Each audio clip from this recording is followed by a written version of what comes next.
ഒരിച്ചിരി മുസ്ലിം സ്ത്രീകളുടെ ഇസ്ലാമിലെ സ്വാതന്ത്ര്യം എടുത്താലോ?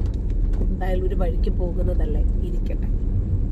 കുറെ സ്വർണവും പൈസയും കിട്ടും. അപ്പൊ അവിടെ പെണ്ണ് പ്രശ്നമില്ല, പെണ്ണുങ്ങളെ അകമഴിഞ്ഞ് സംഭാവന ചെയ്യുള്ളൂ. വയലിന് കേൾക്കാൻ പോകുമ്പോ ആണും പെണ്ണും ഒരേ സ്ഥലത്ത് തിക്കിത്തന്നെ ഇരിക്കുക. നമ്മളൊക്കെ അത് ചെറുപ്പം തൊട്ടേ പോകണ്ട. ഇപ്പോഴും ഞാൻ ദർഗയിലും പിന്നെ ഉറൂസിലൊക്കെ പോണ ഒരു വ്യക്തിയാ. ഞാനൊരു വിശ്വാസിയല്ല. That is my trust. ഞാൻ ഈ വിശ്വാസത്തെ പറയുക, റിലീജിയന്റെ വിശ്വാസം എന്ന് പറയില്ല, അത് നമ്മളുടെ ഒരു തോട്ട് പ്രോസസ് ആണ്. ഭഗവാൻ കൃഷ്ണൻ പറഞ്ഞ പോലെ ട്രസ്റ്റ് ആണ്, എന്റെ ട്രസ്റ്റ് ആണ് എന്റെ ദൈവം. ആ ട്രസ്റ്റ് ഉള്ള എനിക്ക് അറിയാം ഞാൻ എന്ത് ചെയ്യണം, ഞാൻ ചെയ്യില്ല. അതാണ് ജീവിതം എന്നുള്ളതാണ്. അതുകൊണ്ടാണ് നമ്മളൊക്കെ സനാതന ധർമ്മത്തിൽ ഊന്നി പറയുന്നത്, ലോകത്തിന് മുന്നോടിയായി നിൽക്കുന്നത്. ഇപ്പൊ എല്ലാവർക്കും നല്ല ബേജാറാ. ഏറ്റവും വലിയ ക്രൗഡ്, ഏറ്റവും വലിയ സ്പിരിച്വൽ ക്രൗഡ് വന്നിരിക്കുന്നത് ഈ നൂറ്റാണ്ടിലെ ഏറ്റവും വലിയ സ്പിരിച്വൽ മഹാകുംഭമേള.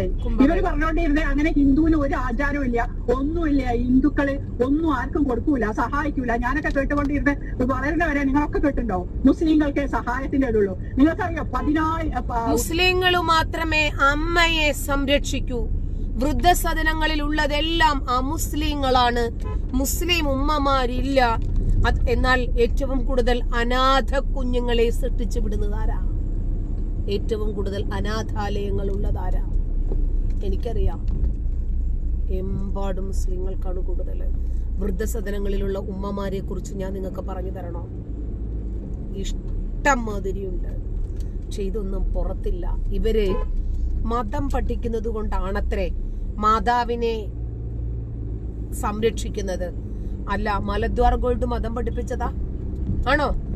സ്വന്തം അനിയനെയും പിതാവിന്റെ സഹോദരനെയും ഭാര്യയെയും പിതാവിന്റെ ഉമ്മയെയും സ്വന്തം മാതാവിനെയും ചുറ്റികയ്ക്ക് അടിച്ചു കൊല്ലാൻ 5 നേരം നമസ്കരിക്കുന്ന ഒരു യുവാവ് സന്നദ്ധനായത് മതം പഠിപ്പിക്കുന്നത് കൊണ്ടാ ആണോ?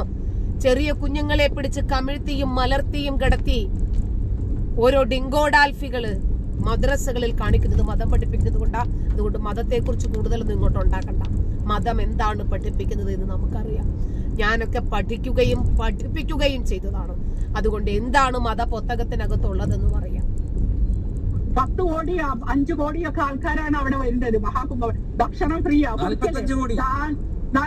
ഇനിയിപ്പോ അമാവാസിയുടെ 10 കോടി ജനങ്ങളെ പ്രതീക്ഷിക്കണേ. ഒരു വെള്ളവും ഭക്ഷണം വാങ്ങണ്ട, ദാനം ചെയ്യുക അവിടെ.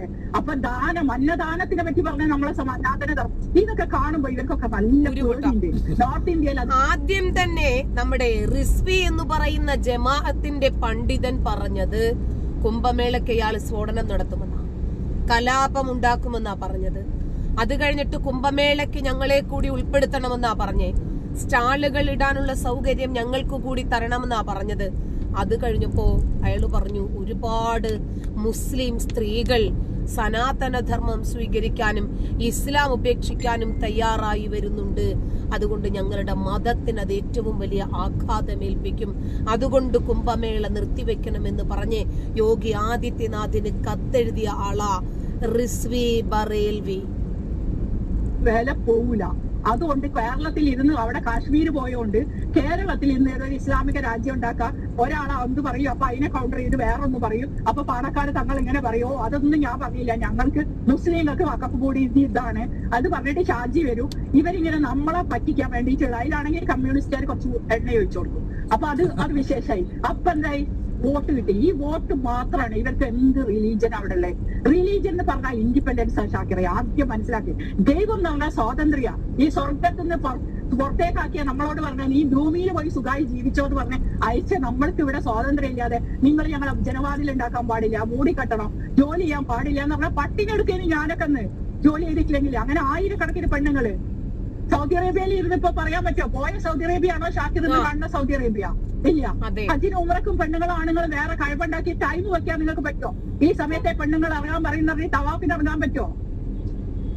ഇതൊന്നും പറ്റൂല. അപ്പൊ ഇവിടെ ഇരുന്ന് പറയാ. പിന്നെ ഇവർക്കൊരു വിചാരമുണ്ട്. അപ്പൊ അതാണ് ഡോക്ടർ ആരിഫ് ഹുസൈനോടും ജാമിദ ടീച്ചറിനോടും ഇവർക്കുള്ള പ്രത്യേക പ്രശ്നം എന്താ വെച്ചാൽ ഒരു ഖുർആൻ ആയത്ത് ഓതി അർത്ഥവും പറഞ്ഞു ഇവിടെ പറയും. അതെന്തിനാ പഠിപ്പിച്ചു കൊടുക്കണം? എനിക്കിപ്പോ മെസ്സേജ് വരും, നിങ്ങൾ എന്തിനാ പറഞ്ഞു കൊടുത്തത്? അപ്പൊ നമ്മൾ ആരോട് പറഞ്ഞ് പഠിപ്പിച്ചെന്താ വെച്ചാൽ ഖുർആന്റെ അർത്ഥം ചോദിക്കാൻ പാടില്ല, പറയാൻ പാടില്ല. മൊയ്ലിയാർ എന്താ പറഞ്ഞത്, കാരണവന്മാരെന്താ പറഞ്ഞത്. പക്ഷെ എനിക്ക് കാരണവന്മാരൊക്കെ വേറൊരു വിഷയം കൂടെ ഉണ്ട്. ഇന്നിപ്പോ ഇവര് മുസ്ലിങ്ങളുടെ കാര്യമാണ് പറഞ്ഞത്, അത് മുസ്ലിങ്ങളോടാണ് പറഞ്ഞതെന്ന് പറയുന്നുണ്ടല്ലോ. നാളെ ഇതേപോലെ ക്രിസ്ത്യാനികളും ക്രിസ്ത്യൻ മത നേതൃത്വവും പറയുന്നു, ഹിന്ദു മത നേതൃത്വവും പറയുന്നു. അങ്ങനെ പറഞ്ഞാൽ നമ്മുടെ പുരോഗമനം, നമ്മുടെ ജനാധിപത്യം എവിടെ പോയി നിൽക്കും? ഇത് ഇവർക്ക് തിരിച്ചറിയാത്തത് കൊണ്ടല്ല പൗരത്വ നിയമം. നമ്മൾ കണ്ടതാണ് പൊതു സിവിൽ കോഡ്. നവോത്ഥാനം മതിലിട്ട പോലും പ്രതികരിച്ചില്ല, അതിൽ പ്രതികരിക്കില്ലല്ലോ.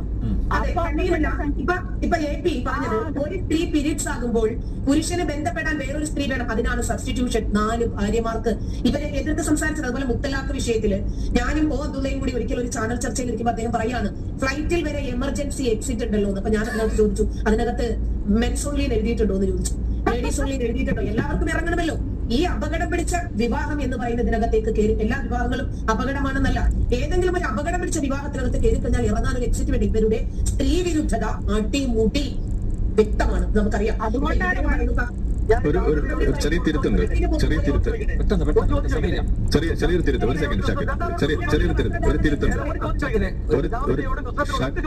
ഒരു മിനിറ്റ്, ഒരു തിരുത്തുണ്ട്, ഒരു സമയമില്ല. ഒരു ചോദ്യം, ഈ നിങ്ങൾ രണ്ടുപേരും ഇസ്ലാമിക നിങ്ങൾ തെറ്റിദ്ധാരണയുടെ പുറത്ത് അടുത്താക്ഷേപിക്കുന്നുണ്ടല്ലോ.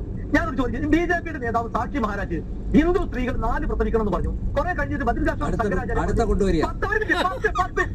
പ്രസവിക്കണം സ്ത്രീകൾ എന്ന് പറഞ്ഞു. നിങ്ങൾ അത് ഹിന്ദുക്കളോട് പറഞ്ഞല്ലേ, ഞമ്മക്കെന്താ? ഹിന്ദുക്കളോട് പറഞ്ഞല്ലേ, ഞമ്മക്കെന്താ? അതിന് ഞമ്മക്കെന്താ ഷാക്കിറെ? അത് ഹിന്ദുക്കളുടെ നേതാ അല്ലേ? ഹിന്ദുക്കളോട് പറഞ്ഞു നിങ്ങൾ 4 പ്രസവിക്കണം, 10 പ്രസവിക്കണമെന്ന്. ഇവര് പറയുന്നത് മുസ്ലിം സ്ത്രീകളോടാണ്, മുസ്ലിം കമ്മ്യൂണിറ്റിയോടാണ് നമ്മൾ പറഞ്ഞത് ഇടകലരരുത് എന്ന്. അതിനകത്ത് നിങ്ങൾ ഇടപെടണ്ട എന്ന് പറയുമ്പോൾ ഹിന്ദു സ്ത്രീകൾ 4 പ്രസവിക്കുമ്പോ ഷാക്കിറിന് എന്തോ വിഷമമുള്ളത് പോലെ. ശരി, ഹിന്ദുക്കളോട് പറഞ്ഞല്ലേ? കാന്തപുരത്തിന്റെ ആളുകളോട് പറയാമെങ്കിൽ ഹിന്ദുക്കളാളോട് പറഞ്ഞൂടെ?